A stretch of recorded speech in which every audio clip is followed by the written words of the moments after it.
नमस्कार। तनु की आवाज़ चैनल में आपका स्वागत है। हमारी आज की कहानी है बुढ़ापा। मेरा एक लड़का था, लेकिन वो अभी मेरे साथ नहीं रहता है। तुम्हारी तरह बड़ा हो गया है ना, तो अब उसको माँ की ज़रूरत नहीं है। अब दिन ही कितने बचे हैं और ज़्यादा भूख भी नहीं लगती, तो मेरा गुजारा चल जाता है। इंसान अपना बचपन कभी नहीं भूलता। यही तो वो समय होता है जब वो बिना कुछ सोचे सिर्फ अपनी छोटी सी दुनिया में मस्त रहता है। बारिश का सड़क पर जमा पानी काफ़ी होता है हमारे मन को लुभाने के लिए। छोटी छोटी बातों में बड़ी खुशी मिलती है। ऐसी कई बातें होती हैं बचपन की जो हमारे मन में बसी रहती हैं उम्र भर। पेड़ पर से गिरना, साइकिल का टायर पूरे मोहल्ले में घूमना, किसी की डांट खाना, स्कूल टीचर, गली मोहल्ले सब बसा रहता है। मैंने 7वीं तक पढ़ाई की है। गांव में की थी। पिताजी की सरकारी नौकरी थी। उसके बाद उनका तबादला किसी शहर में हो गया। उन्होंने उसके लिए कोशिश भी की। वो चाहते थे कि मेरी और मेरी बहन की शिक्षा उसके बाद किसी अच्छे स्कूल में हो।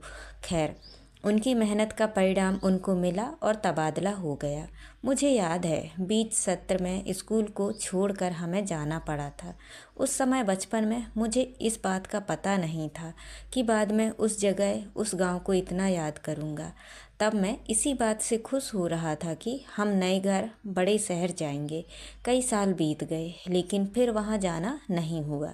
जाते समय पापा और मम्मी ने आस पड़ोस को यह वादा तो किया था कि हम आएंगे मिलने, लेकिन वो कभी हुआ नहीं।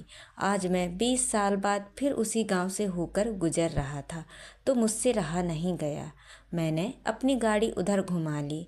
इन सड़कों पर मैं इतने साल बाद आया, लेकिन अभी भी मुझे लग रहा है जैसे यह मुझे जानती है और मैं इन्हें जैसे कि खुद ही खुश होकर रास्ता बता रही हैं, स्वागत कर रही हूँ। मुझे सबसे पहले अपना स्कूल देखने का मन किया, इसीलिए मैं वहीं गया। स्कूल आज भी वैसा ही था। कई बार शायद सिर्फ रंगाई पुताई हुई होगी, लेकिन एक बाथरूम के अलावा नया कुछ भी नहीं बना। शायद थोड़ी देर में अपनी आंखों से स्कूल को देखता रहा। आधी छुट्टी के समय बच्चों को देखकर मुझे अपना बचपन याद आ गया।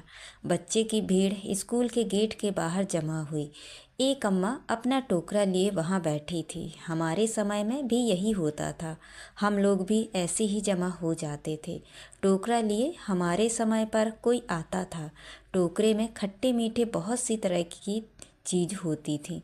उन्हीं यादों को फिर से एक बार जीने के लिए मैंने भी उस अम्मा के टोकरे से कुछ लेने को सोचा।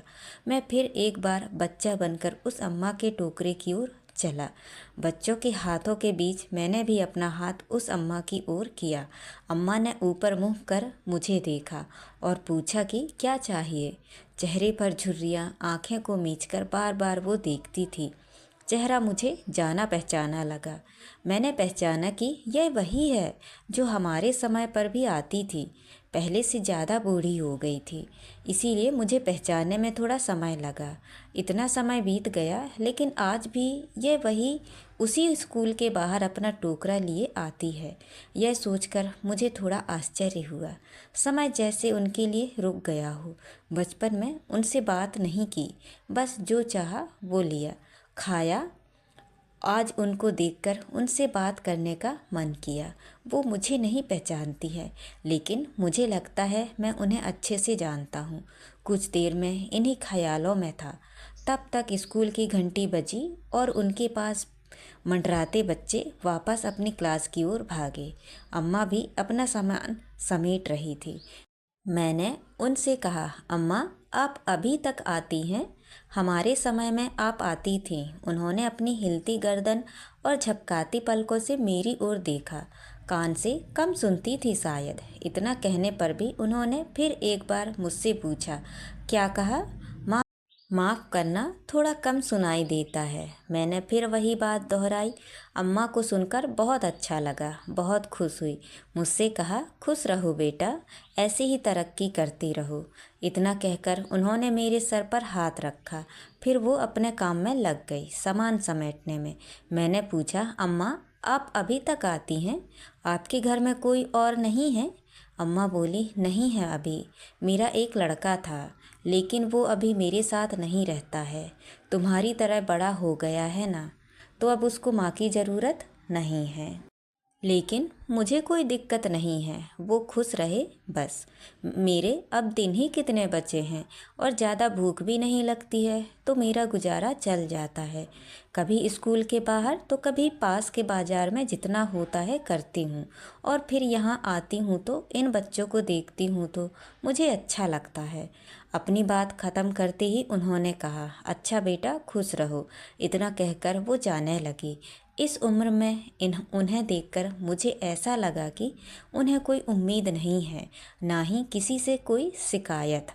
वो उनके बेटे के बारे में मैंने सोचा कि और पूछूं, लेकिन फिर मैंने यह सोचकर नहीं किया कि क्या पता उन्हें तकलीफ़ हो। मैंने उन्हें रोका और उन्हें कुछ रुपए देना चाहा। पहली बार उन्होंने बेमन से ना कहा। मुझे पता था उन्हें इसकी ज़रूरत है। कुछ देर बाद मानी और उनकी आंखों से अब आंसू आने लगे। इस उम्र में यह सब देखना कितना पीड़ादायक होगा। अगर हमारे माँ बाप हमारे बचपन में हमें ना संभालते तो जब हम बेबस थे तब शायद कोई बड़ा ही ना हो पाता। लेकिन जब उन्हें हमारी ज़रूरत होती है तब अगर हम उनके साथ ना हों या उन्हें 2 वक्त का खाना भी ना दे सकें तो इससे बड़ी कोई शर्म की बात नहीं है। मुझे यह सोचकर सुकून आया कि अच्छा हुआ मैं अपने बचपन के स्कूल गया। मैं कोशिश करता हूँ हर महीना उन्हें कुछ रुपए भिजवाने की। तो दोस्तों, ये कहानी आपको कैसी लगी? लाइक और कमेंट करके ज़रूर बताएं और चैनल को सब्सक्राइब करना ना भूलें।